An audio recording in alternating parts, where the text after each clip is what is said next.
Always great to catch up with our Raptors reporter, Josh Lewenberg. Josh, you lose that pick to San Antonio, but we both know, and you and I have talked about it, maybe not the strongest draft that has existed in the history of the association. So how big of a blow is it really to this Raptors team?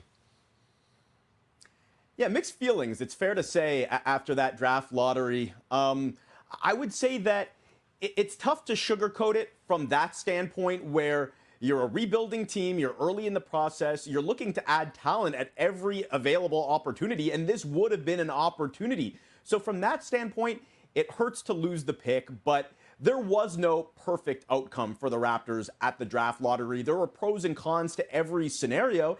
And yeah, if they would have kept the pick, they would have been in the same predicament next year, at risk of losing a good and potentially very good pick in the much stronger 2025 draft. So the glass half full perspective of this is that the Raptors can go forward operating with a certain level of clarity, certainty that they wouldn't have had otherwise, knowing that they have their full complement of first-round picks to work with moving forward, plus Indiana's in 2026. So it wouldn't surprise me if there were a few people in the Raptors front office that were maybe a bit relieved by this result.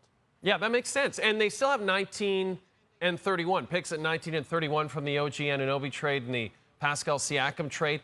Josh, you cover this team so closely. What's your mindset on what exactly Masai and Bobby Webster want to do this offseason? Is it full-on rebuild, or is it something different than that?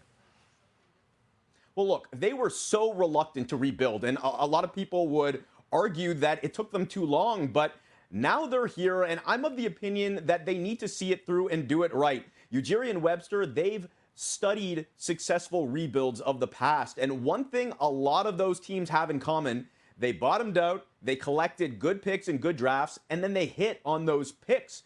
You look at teams like the Orlando Magic, the OKC Thunder, how they've turned things around, and with only a few exceptions, their starting lineups are made up of their own lottery picks. So those guys in the Raptors front office, they've got to decide, first of all, how patient they're willing to be with this rebuild. Are they willing to, for lack of a better term, tank next season if it means scoring a top pick in the stacked 2025 draft? And are they even bad enough to get to that level as currently constructed?